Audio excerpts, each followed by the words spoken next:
one of the key messages I think that came out is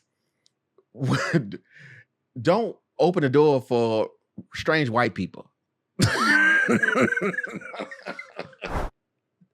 That scene, as I was watching it, Joseph, I literally was crying, bro. We didn't even talk about this. I watched that scene and I had goosebumps. And my eyes were, I don't know what was happening. I was getting emotional. I was like, my eyes were tearing up. I'm like, yes.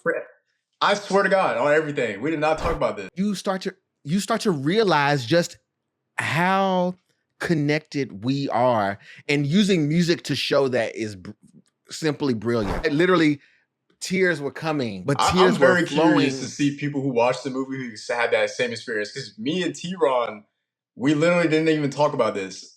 When he said that, I was about to start crying again, because I was literally like tearing up when I was watching that scene. I was like, what the heck? Years from now, they'll go back and they'll start to pick apart Ryan Coogler's legacy as a director and what he does visually on camera to tell stories and things like this. This is going to be one of those scenes that they point to. Hey, what's up, everybody? It's me again. It's TeaRon. That's TeaRon, period. And we are back with a very special episode for the reviews that we are going to be doing here today. And if you are looking at the title, you know what we're going to be talking about. Something that I think everybody's going to be talking about this weekend. So figured, why not jump into it full steam ahead and get into all the talk around Sinners. But before I do that, joining me today is someone you all have met before, and someone who I think we should be seeing more regularly, as long as he gets his together. And if only y'all knew what the hard work we put in to make sure we get these episodes out. That's besides the point. We're going to deliver some good content for you guys today about this movie. It's not easy. That's for sure. It's not easy. And so you heard the voice, you've seen the face. Ladies and gentlemen, Joseph. Joseph, introduce yourself real quick for people. Remind the people who you are. If you guys are a frequent viewer of Ubiquitous Black's podcast, I'm TeaRon's brother. I know we don't look nothing alike, but yes, I am this man's brother. His blood brother, in fact. I think I look better. I'll let you have that one. Okay, thanks. Well, speaking of brothers, or people who are like brothers, if you will, Sinners. When it comes down to it, I think it's safe to say that Ryan Coogler teaming up with Michael B. Jordan is pretty much guaranteed magic every time they get together. I think that's a given at this point. Like they are a dynamic duo, and I think that they have that chemistry. They are, to me, as Uma Thurman once used to be to Quentin Tarantino. And we know how much people love like Pulp Fiction and the Kill Bill movies and stuff like that. And that director-actor combination it's hard to come by in this kind of way. But Ryan and Michael B. Jordan do their thing every time they get together, and Sinners is no exception. Other than Black Panther, what I don't even know what some of the other projects were. Black Panther was the big one. Oh, Fruitvale Station. Did you see Fruitvale Station, Joseph? No, I have not. No, you have to. I want to say that was one of Ryan Coogler's first films that he directed. If I'm not mistaken, I could be wrong. Maybe he did. So this guy, he directed Black Panther. This guy. Yeah. Oh, okay. Yeah. So they often work together, and it makes sense. Ryan Coogler, he's definitely on a roll, and honestly, I think Ryan's not even 40. I think he's maybe like 38, 39, something like that. And I think he's only done maybe like 5 or 6 films at this point. So he's really not that far into his, serious directing career, but he's already like knocking him out of the park. He's the only Black director to have a film gross over $1 billion.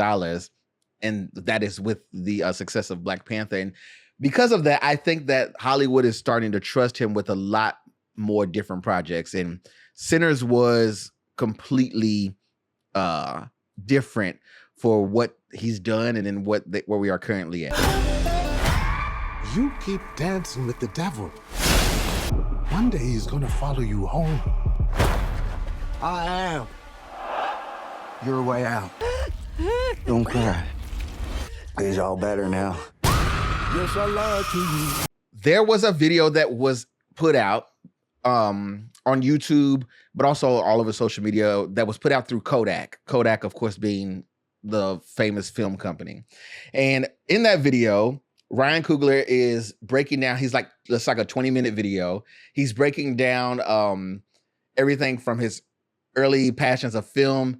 I'll put the link to that video somewhere in the description. But without getting into all the technicalities here, my question to you, Joseph, is what format did you go and see this film in? Because I opted for the IMAX. That was the best viewing option that I had available to me in my area. What about you? Did you make it to the IMAX at least?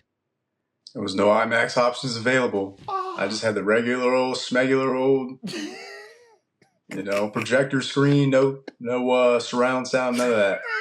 So I don't think, however, he cut the film to make it a little bit more visual. Like my theaters just didn't have that capability, I guess. Well, I would say, lucky for you, Sinners is something that can be watched again. I think definitely more than once or twice. And I think if you're going to get the full effect, again, the IMAX was the biggest thing available to me in my area. But if you have the other options that are discussed in that particular video available to you, I say go ahead and go for all of it.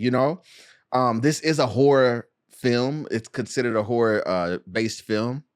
And they have those theaters where they're like I forget the name, but they have the theaters where they do like the special effects where they'll have like the little things that hit you in the legs underneath. That sounds horrible. The things that hit you in the legs underneath are puffs of air that are like attached to the chair. Or if there's like blood or something flying on the screen, you'll feel like little water. That's called 4D. Yes. That was, I think that's what they originally marketed it as, but there's a technical name for it. But it's available even in those formats, and of course, broader and so on.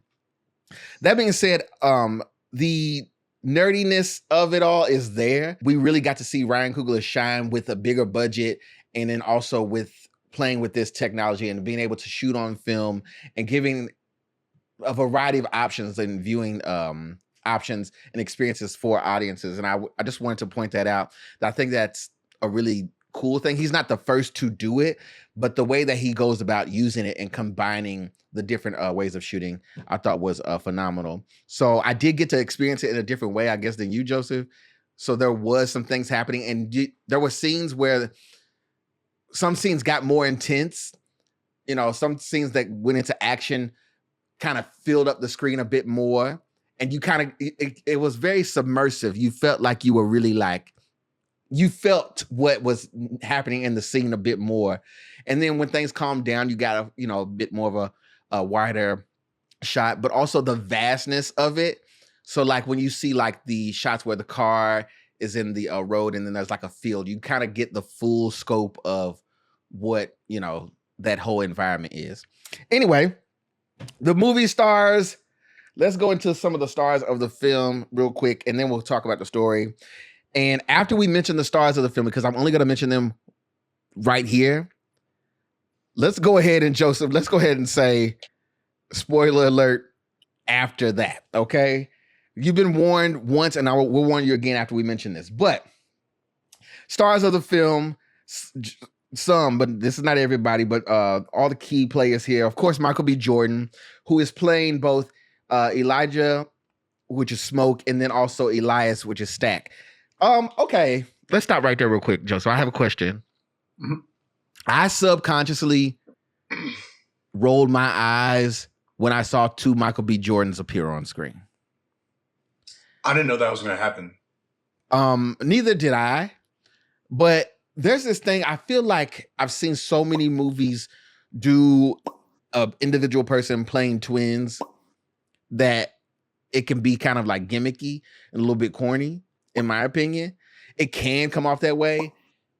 However, I was pleased to watch Michael do his thing playing two roles of these twins. And I say that because when you watch it and you're paying attention to the brothers, there's little things that each of them kind of do, and the way that they speak are different behavioral things that they do that it's fun to watch, because you can eventually you can tell them apart. If that even makes sense, you can eventually tell them apart. But what did you think about it's very subtle, but what did you think about Michael pulling off two characters and then for the entirety of the film as well? I mean, it was interesting just because I did not expect that to begin with. They separated who they were at the beginning by having them wearing different hat colors. And they also had different stories as far as when they were back in Mississippi. They had their own two separate things going on. But yeah, it was just it brought like some creativity to the mixture when you have one character playing two characters but twins. Yeah, it was one of those things. Like the way it played out at the end is, I mean, you kind of almost felt like, dang, like the character's not gone, but he's still alive. Like it was a whole thing. I felt like I was like, okay, I kind of wanted to see two different people on camera at some points in my mind. I was like, this could have just been two separate actors. And then once things really got picked up, once the pace picked up, I accepted it. I was like, okay, I'll let you live. And then there was a line in the movie where the brothers meet up to go and purchase a like a mill, a former mill, and they want to turn it into a juke joint. Spoiler alert. And the gentleman that meets them, the white guy, says to them, and this is the only really hint that you get at any like silly little pun or twin joke or anything like this, because I hate basic writing and twin jokes. And all the guy says is, "You twins? Nah, we cousins." And we leave it. We know that they're twins, but we don't keep playing up. They're twins, That's key that you brought that up. I didn't think they overplayed that. Like, was that one joke, and then they didn't like keep hammering it on it. No, I'm so glad that they left that alone. The other person to mention in this film is Miles Caton, who plays Sammy. Sammy, I would say, aside from Michael B. Jordan, is our lead in the film. This is his first movie, from what I'm understanding. And all I know about him is that he's a singer, he's a musician, he comes from a musical background, so gospel music and so on. And I believe that he toured with her. If anybody listens to her music. And it's my understanding that she heard about this role that was being auditioned around, and she was the one to be like, yo, I heard about this thing, I think you should do it. And then it happened. So that's pretty cool, which goes to, I say this all the time, Joseph, and you know I do. In order for you to get somewhere in your career, your life journey, whatever it is, somebody's got to give you a chance. And this is proof of that. So he took his chance playing this role of Sammy, and he, I think, hit it out the park. What was your first impressions of the Sammy character? Because we know how we get introduced to him, and then, of course, we go back in time 24 hours, and we see all the things leading up to that. But what was your first impressions of Miles? Yeah, he was like a semi-lead character. I mean, at first when the movie started, I thought the movie was going to be really primary focused from his point of view, but he was basically a co-lead. But I think his voice, I couldn't tell if he had a prior singing background or not, but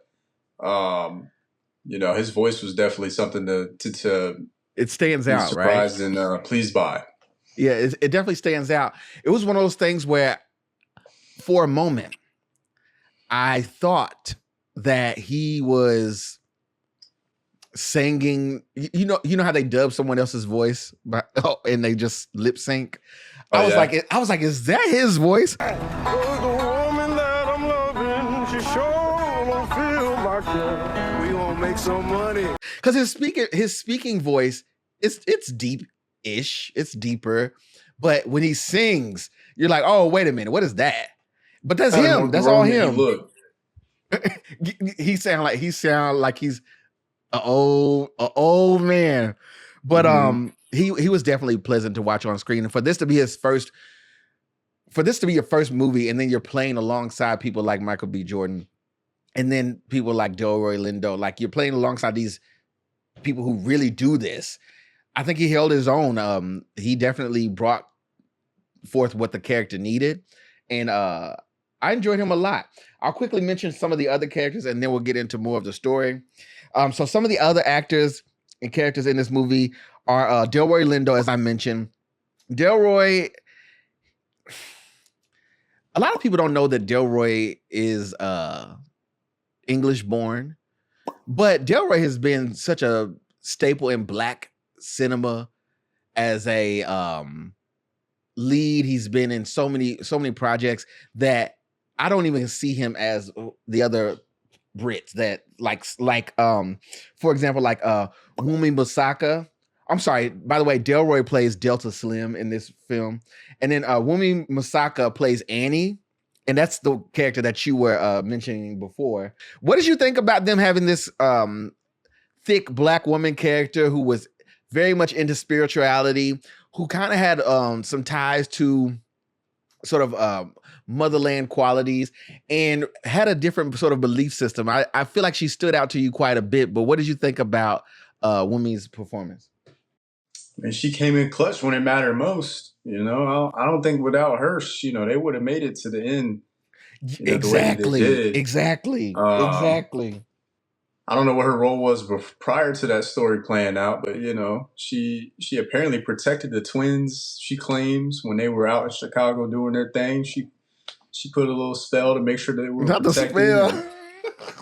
Yeah, the mojo she put out pack. a spell to make sure they were protected, and yeah, that reminds me too, man. She got down with what was it, Smoke or Stack? She got down with him. Not got down. Yeah, they got down.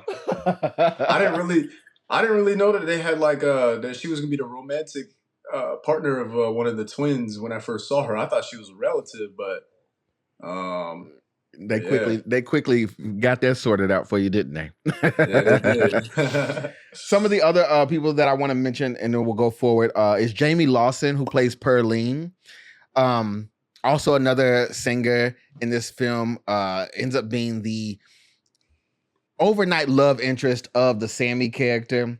And then we have Hailee Steinfeld, who plays Mary. Mary, I guess, is at the time, because this is like Jim Crow. There's segregation still. Of course, they're in the South. This is after World War I. So our lead character, Michael B. Jordan, who's playing both brothers, they're both war veterans as a result. And so we're kind of in that weird time period where some Black people up north are kind of living a bit differently than the Black people down south, et cetera, et cetera. And then we have, of course, the white passing or the mulatto who, is living a white life, and she's that character. And then aside from her, we have people like Omar Benson Miller, who plays Cornbread. Here's what. Omar, he's not in a lot of films, and I think the reason is because he has such a large stature. But the films that he's been in have always been like bang, bang, bang, like always like good moments. So from working with people like Spike Lee to fast forwarding into this Ryan Coogler project, I like the fact that the projects that he ends up in are always something that means something, and that he's not overextending himself into like roles that wouldn't really matter. So we have him, and then rounding it up, we have Lee Jun Lee, who plays Grace, and I forget her husband's name. I don't have it here, but there's also a husband there. Question to you, Joseph. So that's pretty much everybody I'm going to mention, but question to you. When you saw the Asian characters being introduced in the mix, did you have an idea of how that would go, or were you surprised to see that? Because I think a lot of people forget that Asian people also were here in the Americas and, doing the things with the railroads and all these stuff like this. And a lot of people forget that there were a lot of Asian people living in poverty and stuff like this as well at one point. Something changed over time. We don't know. But what do you think about that? Did you expect to see that kind of diversity in this fold? Because I think Ryan Coogler pulled something out of the history books that a lot of people forget, that cross-sectionality between Black Americans at the time and Asian Americans at the time. What did you think? I think that would make it more realistic because, if they just had the film where it was just blacks and whites, I just think that, I don't know, that would have been just too regular, but I did not expect the Asian characters, but, they had their own Southern accents, though. They sounded like some regular Southern folk to me. Because they literally were regular Southern folk, Oh gosh. Because of course, where in history you had, Black people being called such, you also had Asian people being called yellow and stuff like this, right? So there was a lot of intersectionality that I think gets exposed or reintroduced to people in this film in a very special way. So that being said, we said we were going to remind you. So Joseph, if you would, let them know what we're about to do. Guys, if you hadn't got it at this point, then you might not be paying attention, but we're spoiling everything. So if we're about to spoil for yourself, it's your time to exit out the video, but maybe actually still have it keep playing in the background. That way we get the views. Yeah, just mute it. Mm-hmm. And let us keep playing. And then after you watch the film, come back and pick it back up again. So, okay. All right, here we go. When it comes down to movies about vampires, because that's what this is in a nutshell, I think that there are a lot of options out there. So many people have brought in vampire stories and changed the rules up and changed their minds about how things work. And so I was wondering if this was going to be a traditional take on vampires in film. And that traditional take being things like, you can't see them in a mirror or a photo. They have to be invited in to the house. Are they going to be able to heal themselves? Do they need to only be out at night? Stuff like this, because the rules change depending on the world that you're created in. But this was pretty much traditional to vampire folklore and stories. Your thoughts on the vampires in this particular film? I didn't watch any trailers or nothing. I didn't even know vampires were going to be in this movie. I did not know at all. Like, it was like the first half of the film. I did not even know where this was going. I knew there was like a horror or dark element to it. Mm-hmm. And then I saw this one clip where the guy was the white guy who was running to a house and he was burnt. And he was basically saying like, hey, the Indians, they try to burn me or something like that. I just, they took my wife. I'm a coward. And then he ended up staying at those people's house. Mm-hmm. And then whenever the Indians came over to the house and it was the woman that had the door open, she had the gun pointed at him and they were asking, where is he at? God forbid you let him in your house. They didn't explain anything up until that point. And then when she went back into the house, was looking for her husband, there you see a guy covered in blood. And the other guy the husband that he bit into, was starting to transform into a vampire at that point. And that was the turning point for me. I think anybody who watches this movie, if you go in it not watching or knowing what's going to happen, you'll be just amazed by like that change. Because I'm like, oh, wait, this is a vampire movie? And yeah, that was the turning point in all of it. I was like, okay. Listen, because I think that a lot of people are going to go into it like that, and they're going to be surprised about what they find. And just while we're at it, the names of the main three vampires that we get introduced to after the first half of the movie are Remick, Bert, and Joan. You can't get more country south than that. And thanks for mentioning also the Native Americans in the film as well, because that was something that Ryan Coogler did not have to even include these different cultures in the mix, because I think a lot of films over the years ignore the fact that all these other people existed at the same time. A lot of times when we see movies about, the Jim Crow South, it's only focusing on the relationships between Black and white people, and that's it, right? And so you forget that there were other people around. There were other cultures around already, And so Ryan didn't even have to include that, but I'm glad that he did, because it translated well for how we did get introduced to the vampires, right? And so I knew that there were going to be vampires, okay? So I didn't know that part. But I was wondering how to the book or how to the letter that they were going to be. So we fast forward, we get introduced to the brothers being Michael B. Jordan. I have to remember that.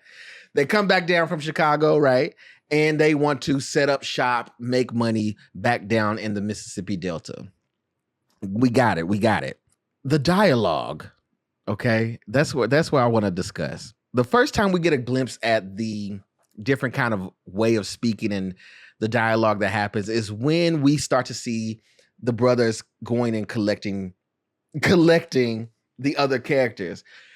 I don't know if you ever seen movies like what's the movie with what's the show with Mr. T, the A-Team, or just any kind of movie where you see one character and they go on a road trip and they have to collect all the right people in order to do what they need to do. This is that kind of movie where really what's happening, and you don't realize it because the first half of the movie does take its time before we even get into anything horror or action based. But it's so well written and so well done that you don't even get bored in that first half, but they take their time getting there. But really what's happening is the brothers are picking up Sammy. They're picking up Delta Slim. They're picking up Cornbread. They're picking up Annie, right? And they're basically collecting all the right people that they need. So these people have different skill sets, right? So we have a blues player in Sammy. We know that Annie can cook. They want her to come and cook for the Juke joint. Delta Slim, he also is a musician, so they need basically a house band for the people to have a good time. He goes and meets up with the Asian couple at their shop. He needs them to make a sign. All of these people have different skill sets, and they're all coming together. That can be corny.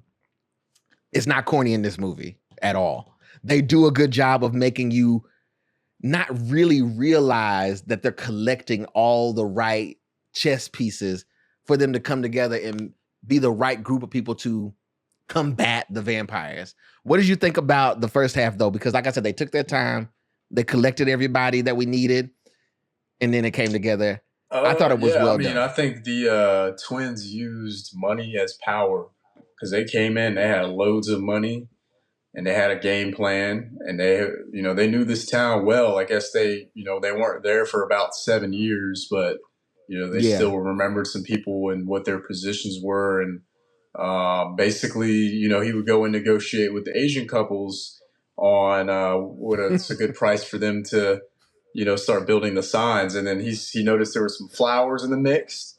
And he was like, hey, give me $14K and I'll take them flowers. And then the other guy, Slim, he was a drunkie. Yeah. He wasn't motivated by money.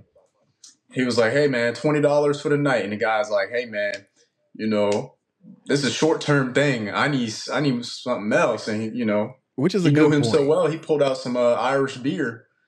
And he took a sip of that Irish beer and he was like, you got some more where that came from? He's like, I got 500 bottles of this. And he was like, yeah, I'm going to let you keep sipping that. You come to the Juke bar tonight. Honestly, I don't know about you. Beer could motivate me to do anything. Yeah.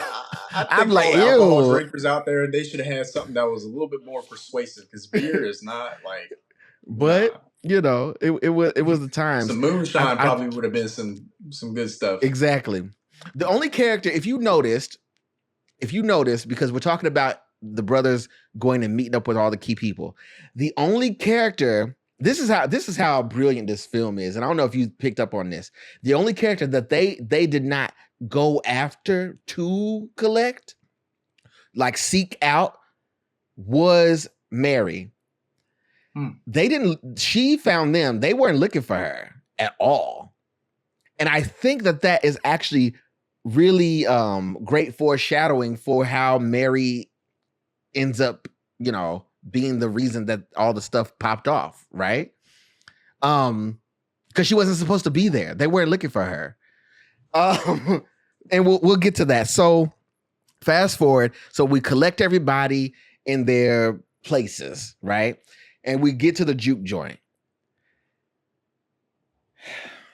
Joseph, can I tell you something? Are you listening? Ears are open. Are you with me? Okay. Clean my ears with the earwax out today too. When we got to the juke joint and it was going down, when everything finally fell into place and we finally get Sammy to go up and do his bit, do his number, right? And he starts playing that particular scene. That is where, when people go back and they will start to, years from now, they'll go back and they'll start to pick apart Ryan Coogler's legacy as a director and what he does visually on camera to tell stories and things like this. This is going to be one of those scenes that they point to. And I really believe that. So just for reminders, Sammy starts to play his song. And also, I don't think people realize that this movie is kind of a musical too. Music is used throughout this in a way that, because there's musical numbers. It's not just like, oh, there's someone happening to, like, there's moments of music. Even when the vampires are outside, there's a musical number. When the three main vampires are performing out, you get my point. So Ryan is so dope that I don't even think people who hate musicals will realize that they watched one a little bit. But anyway, so when Sammy's playing that guitar, maybe just think about that. Like, it was really partially a musical, and I didn't even know it was. When I watched The Color Purple, I'm like, oh yeah, this is a musical. But they had those moments in this movie, and in hindsight, only you would be able to look at it and say like, oh, there were some musical elements to it. But that's because, like you said, his directing skills was phenomenal. I was very impressed. It was so good. It was so good. No. And speaking of the jukebox dancing, when he was playing, right? Whenever they panned that camera out to everybody, they were jamming out to the music. They started to throw some pop elements in there where they had, people dressed up like current musicians of today, people from the 1990s. You had people dressed in, modern eras, and I guess it was just trying to show the parallel of like how music, gains the spiritualness of everybody throughout the decades and whatnot. So and I think they said something in the movie about people who make great music is pretty much a cross between life and death, in a sense. So it's a very interesting piece, and that's why the music works in this movie, and you don't notice that you're basically watching a little bit of a musical, is because it has its place. And when that camera starts to pan around and you see the different eras of music. So you see West African tribal drums, you see people break dancing, you see the girls twerking, like you see all these things. And even with the Asian elements coming in, you see everyone's sort of like ancestral past, and then also in the future, you see how everything is sort of intertwined through music. Because a lot of us know that when you talk about things like hip hop, and that its foundation was in jazz, and before R&B, there, there's all these elements of genre blending and things that came out of it, right? So you see people, playing a guitar, playing a banjo, playing like that scene was perfect. And I'm gonna tell you this for the first time, because I didn't tell you when we spoke about briefly after the movie. that scene, as I was watching it, Joseph, I literally was crying, bro. Are you? I wasn't crying like No I wasn't way. doing. There's no way. No. Let's stop there. Let's pause. We didn't even talk about this. I watched that scene and I had goosebumps. And my eyes were, I don't know what was happening. I was getting emotional. I was like, my eyes were tearing up. I'm like, Yes. I swear to God on everything. We did not talk about this. Bro. But that scene right there, I was just like, you know how you watch, if you ever watched Michael Jackson's, not Thriller, but stage performance for the first time. Like you see Michael Jackson ever perform on stage in a video. It was just one of those moments. You're like, I'm witnessing just a masterpiece. Like I don't know what's going on. It was one of those moments. There was an energy in that scene, and it went on just long enough.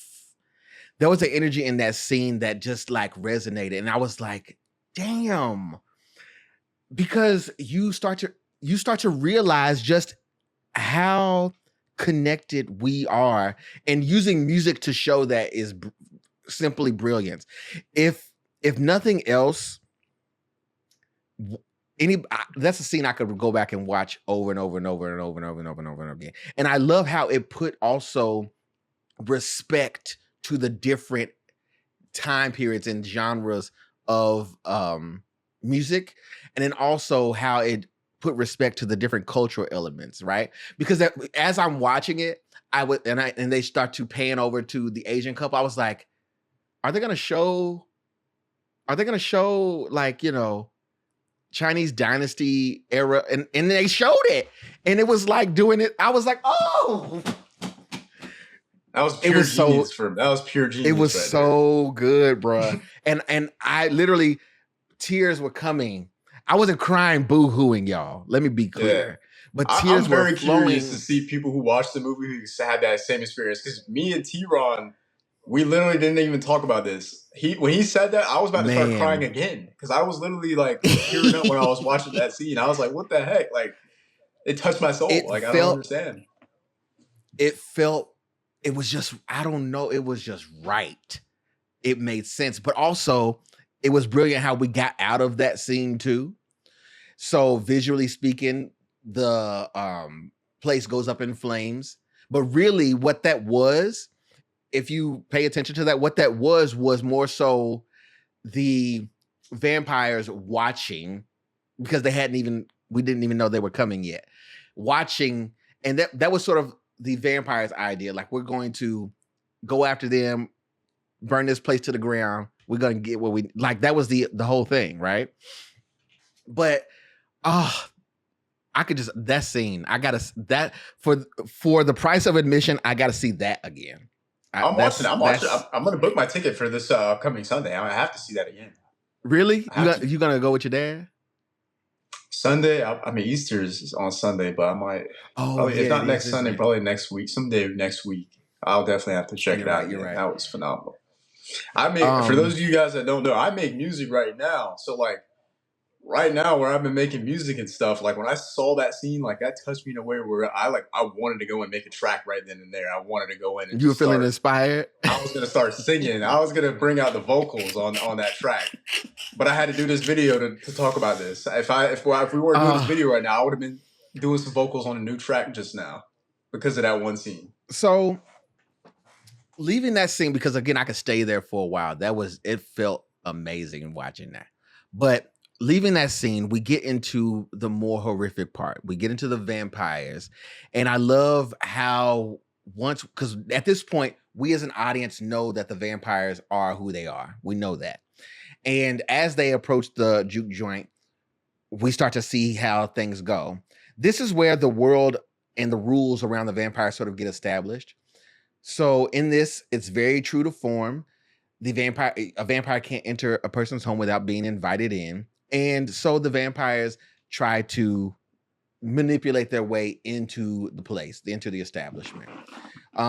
Fast forward from that, there's a conflict that happens.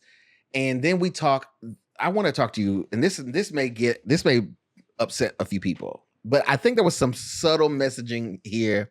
And one of the key messages I think that came out is don't open the door for strange white people.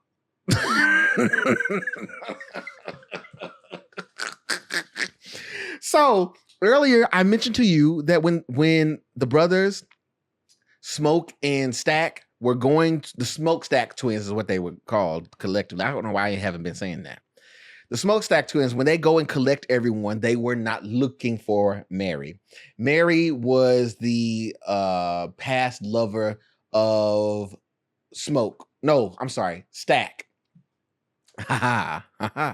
And when she spotted that Stack was back in town, it became a thing.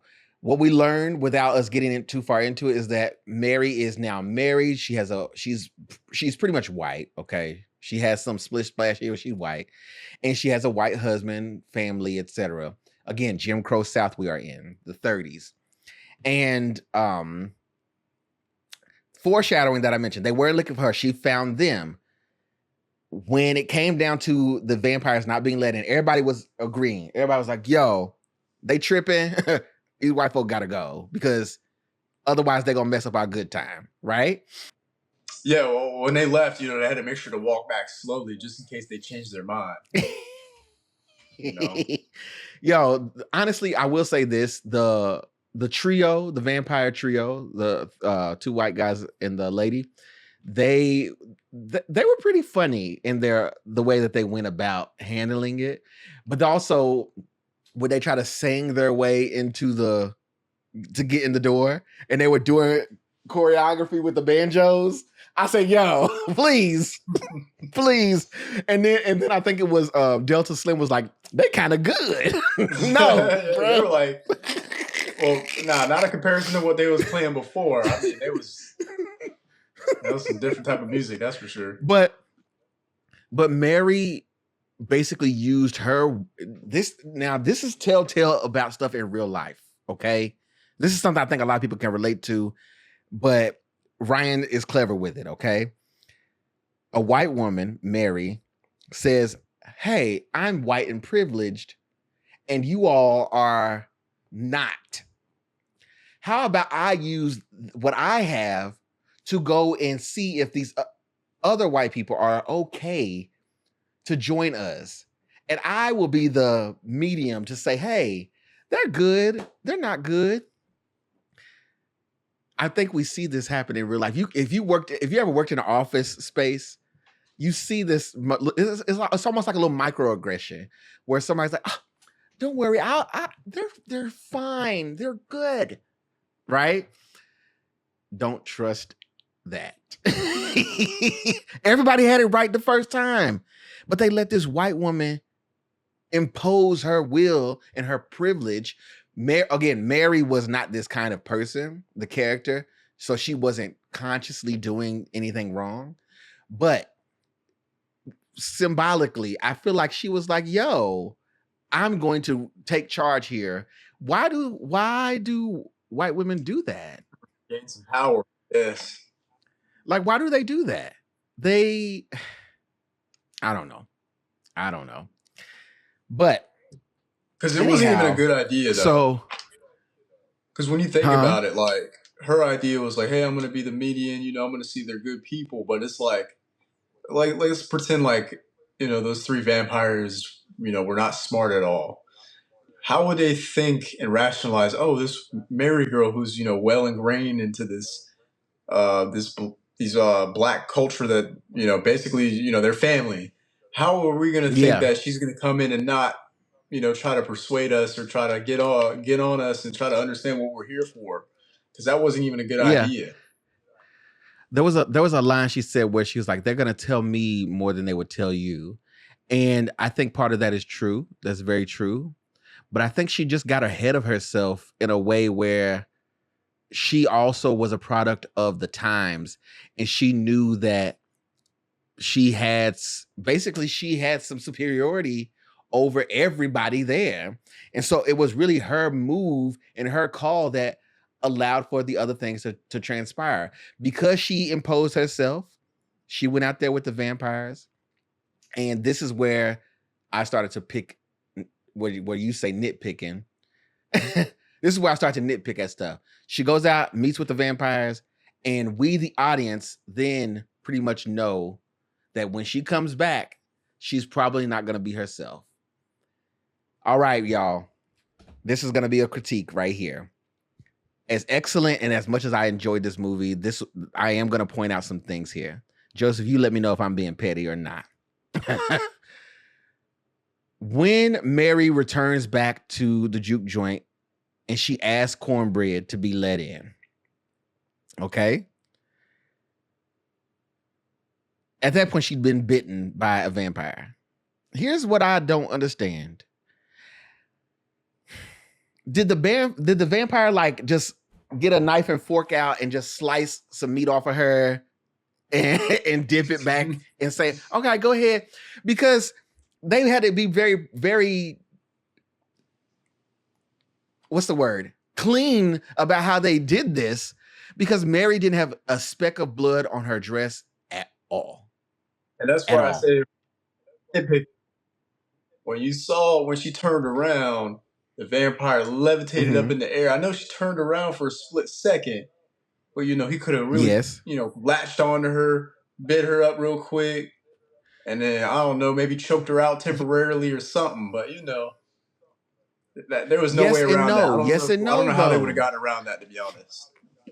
Yes and no. Here's what it does. Visually, I get what they were trying to do for the narrative, is that basically when she comes back into the establishment, into the party, she looks like she looked when she left. So nobody's thinking like, nobody's thinking anything about it. And then it's Mary. It's the white girl we all trust and know. First of all, how many times have minority groups gotten in trouble because they trust one? Never mind. But you see my point here. I think Ryan was onto something. But she got turned, she got bit. If that vampire jumped up and jumped on her, you don't think there would have been some kind of a struggle? Like her dress wasn't torn. There was no blood all over her. And I get what it meant for the narrative, but why was she so clean? Yeah. I mean, I don't know what they could have done to get around that, but yeah. I think when it got towards the end of the movie, there was some flawed logic for sure. I think that was one example. There's another one they took some liberties where I was just like, how the heck did that happen? Like, that doesn't make any sense. But I kind of forgave they it. took some liberties. They definitely took some liberties, I would say, with some of the rules, but it was for good reason. It was so that the narrative and the story moved on in an intentional way. So I let it slide. The other thing that I want to point out, and then we'll kind of wrap up here, and because I don't want to, we're spoiling it, but we could talk about this movie for days, honestly. So we're not going to do that though. The other thing that I want to point out, the only thing that I had a gripe with, being someone from the South. Oh, don't say I often hear in shows, in movies, Southern accents being played by people who are not from the South. The inconsistencies in Michael B. Jordan's Southern accent were very noticeable for me. Okay?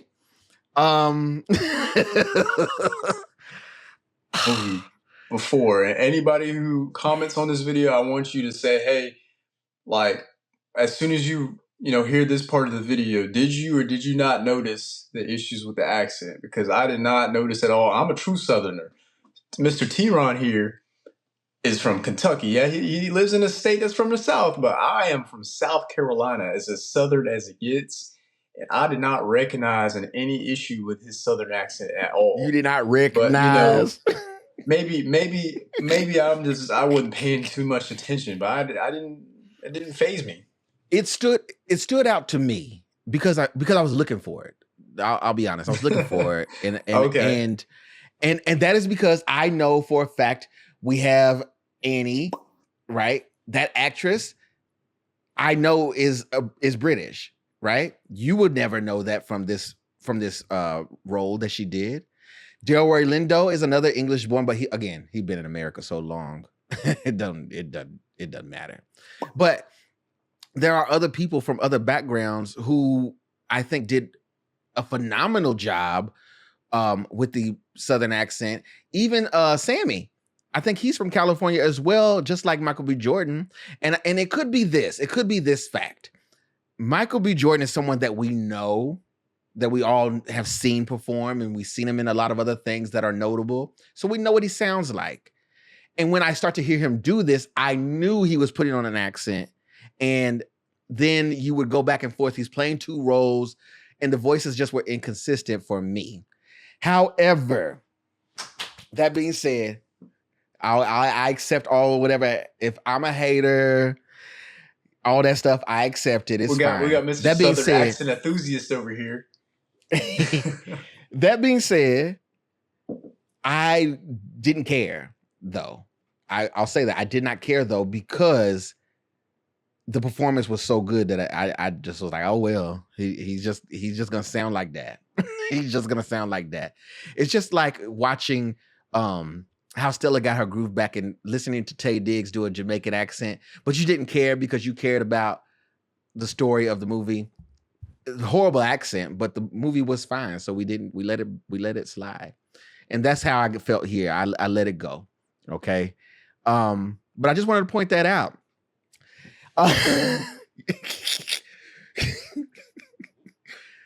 Let's tie this up and not spoil the full ending.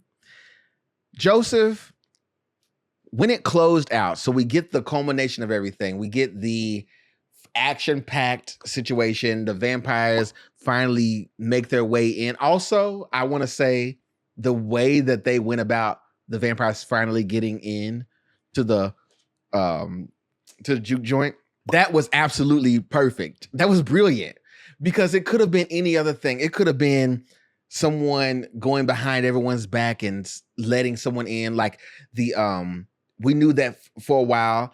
The what was the Asian lady's character? Grace. We knew that Grace wanted to reach her husband, and then also she was concerned about her kid being away and things, stuff like this. And we knew that she had a possibility of being, the one to let them in.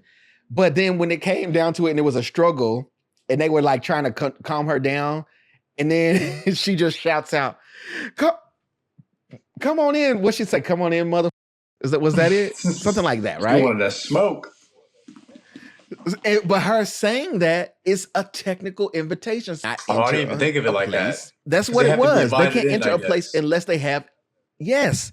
And so technically, since she was welcome there, she had authority to invite or not invite someone in. So by her threatening them in that way, and then also it was so quick because he tried to cover her mouth and she bit his hand and then she shouted it out. And that's when the lead vampire is like, oh, bet. And then we get to that point. I thought that was really well done. Just little things like that in this movie are brilliant. When it comes down to the final quote unquote, because we're gonna get into that too before we're done, Joseph. When it comes down to the final scene, we're outside. We know that the sun is coming up. Everything has happened. A lot of our characters that we have gotten attached to are getting killed off, et cetera, et cetera. It happens in these movies. Sammy, who we know at the beginning, we know that he survived somehow. Here's what I was thinking. And I don't know if the swerve or the plot twist was worth it more than what I was thinking, because I don't think it would have changed anything. So I don't know why they didn't do it. At the beginning of the film, we're 24 hours ahead, and then we go back in time.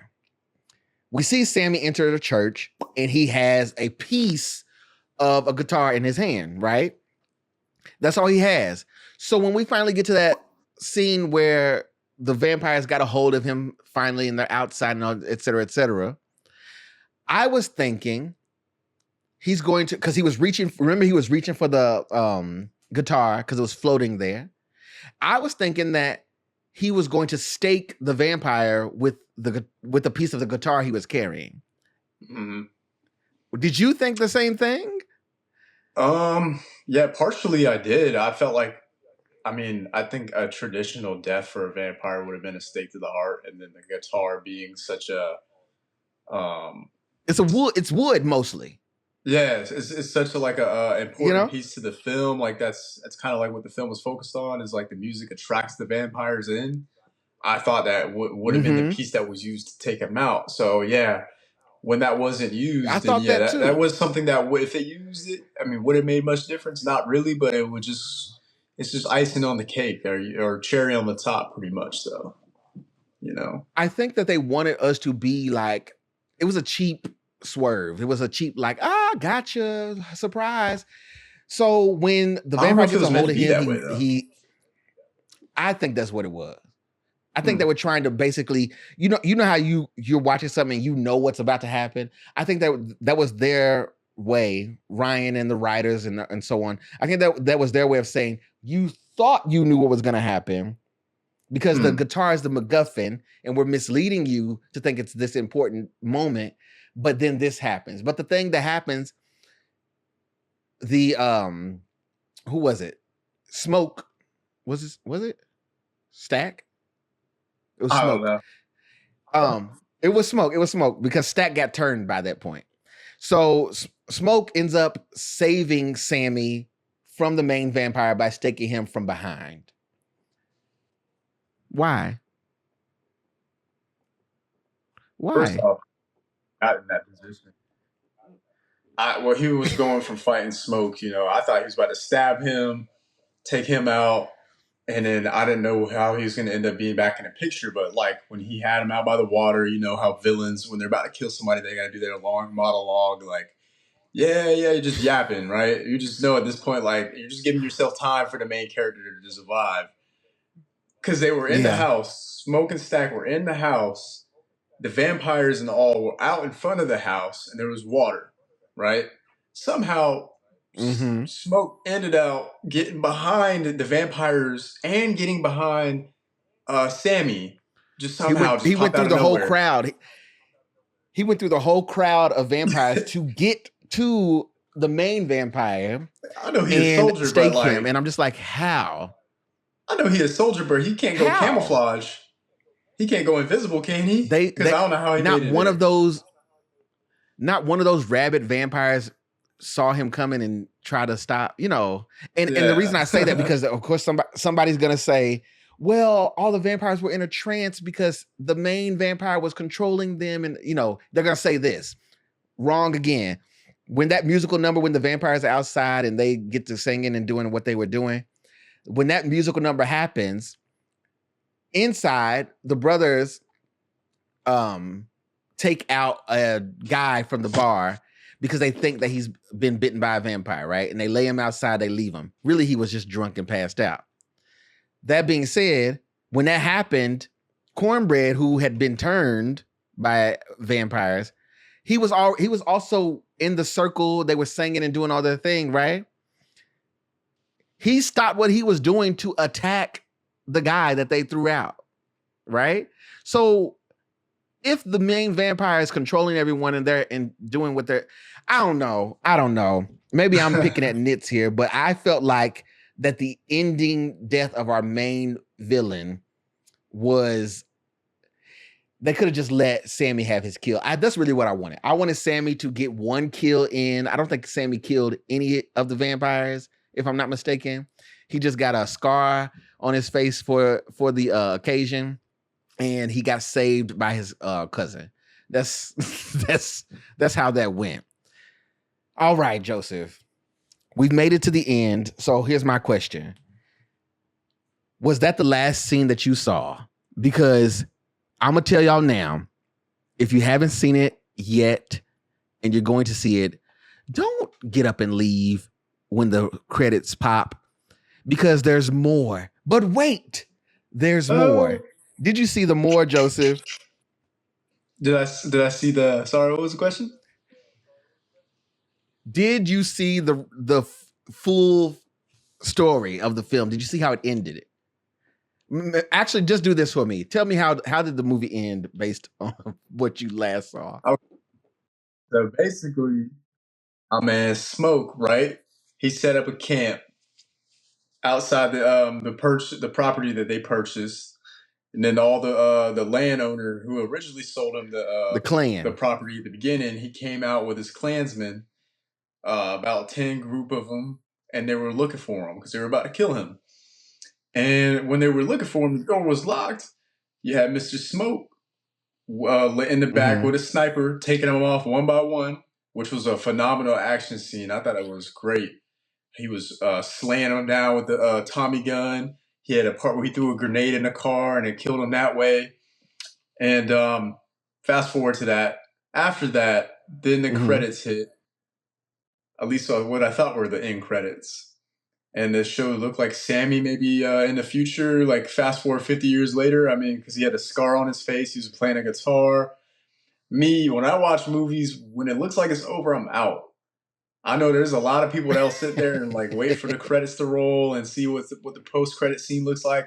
In my mind, when I saw when I saw some title, when I saw some captions, I'm like, oh, this movie over with. And I walked out at that point. But apparently there was something else that happened. Well, that you didn't see everything. Long enough. You didn't see everything. So I will spoil it for you. And everybody else, you've been warned already. I'll spoil it for you so that way you'll know. Here's the thing. As much as the IMAX tickets were, I had good mind to sit there and watch and read every name that was involved in the film because, I'm gonna get my money's worth. But there's a stinger at the end of the movie, and this is how it goes. Sammy, he's a much older man at this point, and he has been established as a successful blues artist.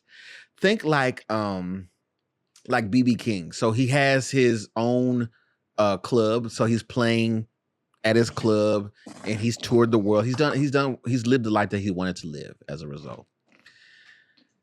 You know it's Sammy because of the scars, right?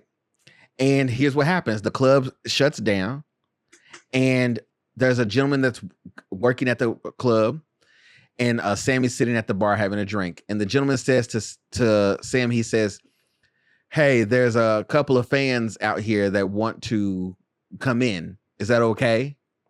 That's your cue right there, where you're like, wait a minute. And the music kind of changed subtly in the scene. And you hear footsteps approaching through the doors, and in walks Stack and Mary. And you're like, oh crap. So here's what I'm thinking.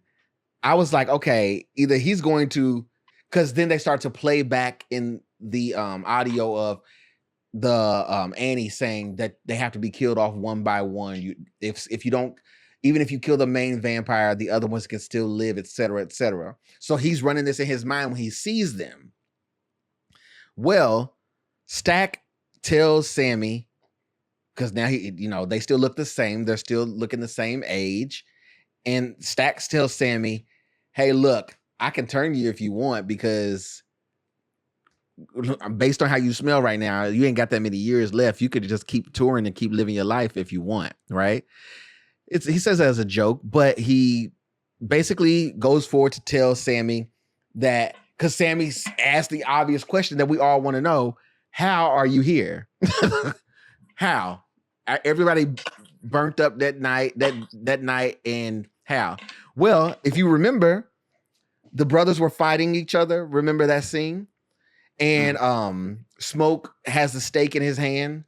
If you remember, and see, this is how Ryan was having things going on in that movie that you didn't even think about it until they showed you. You were like, oh yeah.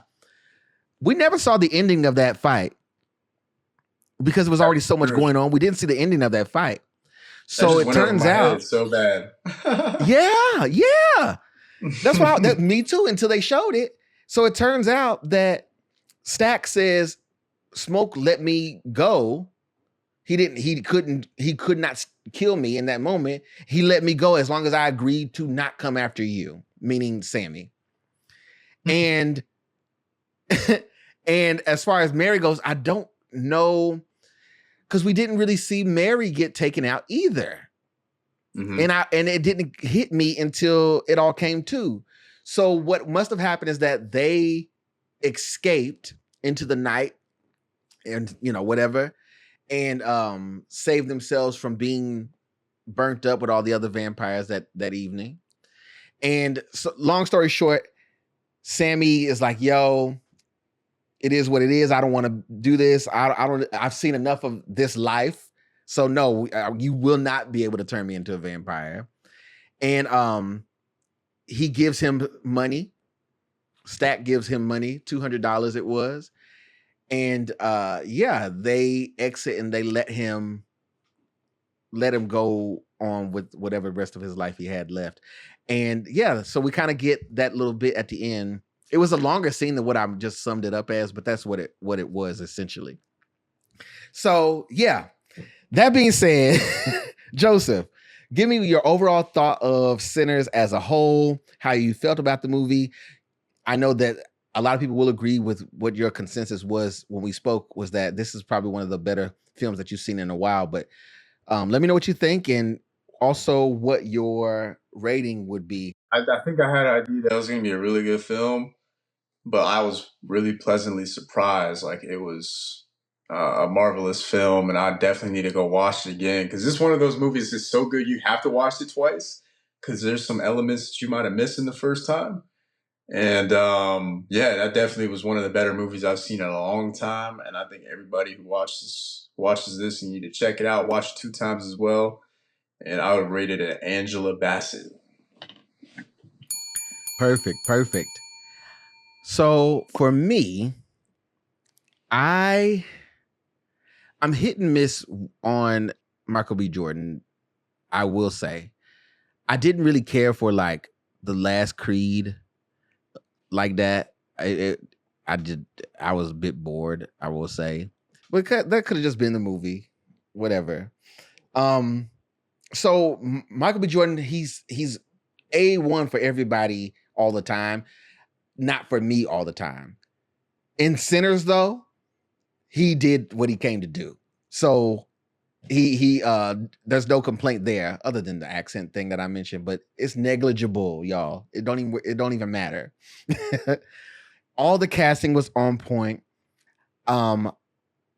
I was pleased with how the story played out and how it was true to some tropes without it being corny. I think that was excellent. And it's definitely something I would see again as well, and definitely recommend. I would go so far as to give this film, there's a little gem of a rating that we do that I don't always give, but I think I'm going to give it here. And that is going to be a golden Denzel. Don't worry about it. Don't worry about it. It's a good one. That means it's good. It's better than good. It's great. It's an excellent movie. And it takes something that can be traditionally lame and just does an excellent job of not being lame whatsoever. Ryan Coogler is someone who is still very young in his career and has not done a lot of films. And here's what, just like Joseph said, I think if you see this once, you're going to want to see it again. Go ahead and see it again. And the reason is this is what I truly feel. Black Panther coming in under the Marvel umbrella and hitting Black Panther out of the park and it doing the numbers that it did is one thing, because it was already kind of built in, right? Ryan Coogler's proving that he's really built for this. Like, this is really his lane, right? Here's what, with this kind of movie, you kind of have to be a bit careful, because Ryan is including visual elements, story elements, scenes where we are seeing a lot of white people be killed on camera, right? And that can be tricky, right? So when you have people who are in power, they will say, this happened with shows like Lovecraft Country, for example, a show that was doing phenomenal numbers, and it ended up getting pulled season 1 because it seemed like the people in charge did not agree with what was being shown on camera. I think Ryan has made a lot of people a lot of money, so he's safe from that. But I think we have to support him even more so. There are not a lot of Black directors at this level doing the kind of work that he's doing. And if we give him the numbers to work with, that's going to open the door for a lot more Black directors to do their thing and be trusted with these big projects, in my opinion. So this movie, I think, is bigger than just the movie itself. There's a legacy that's being built here, and I think it's very important that we support this one, especially because it's good. It's just a good-ass movie. So I wanted to say that. Joseph, I want to thank you for joining me. We finally got through this review somehow. It was a long one, guys. Woo! Joseph, if you would, let the people know where they can find you, keep up with you, all that kind of stuff, all that stuff. You guys can find me on Instagram at JOS3PHBREWERXO. That's on my Instagram. And then, yeah, you guys can shoot me a follow. I thought it was Saint Joseph. That's the username. Oh, my bad. Mm-hmm. Yeah. You know how Instagram, you can do like your name, and then the username. Yeah, you can search either way. Yeah. You're right. You're right. Well, if you made it this far, we want to appreciate you and thank you for hanging out with us for this long. Let us know what you thought about Sinners. What do you thought about this film? The particular scene that me and Joseph mentioned that we were getting goosebumps and crying about, but crying like men cry, trust me. And and all the characters, the performance, and then also the legacy that Ryan Coogler is building in his collaboration with Michael B. Jordan. All the things that we talked about. Let us know what you thought about it. And also, I'm curious, when you went to watch this film, what format did you watch it in? Joseph said he saw a standard version. I saw an IMAX version. There's other versions. Let me know what version format you all watched it. I'm curious to see the numbers on that too. But I have been TeaRon. You can find me on Instagram at TeaRon World, on TikTok at TeaRon with 2 underscores on the end. You can also find Ubiquitous Blacks all over the social medias at Ubiquitous Blacks. If you have any recommendations, questions, want to leave a rating, Spotify, Apple Podcasts, 5 stars, email us, ubiquitousblacks@gmail.com. All those things. And if you're watching on YouTube, go ahead and hit the like button, hit subscribe, hit the notification bell, which you should have done already a while ago. But go ahead and do it now. It's all right. And leave a comment. Let us know where you're watching from. All that good stuff. And until we meet again, Joseph.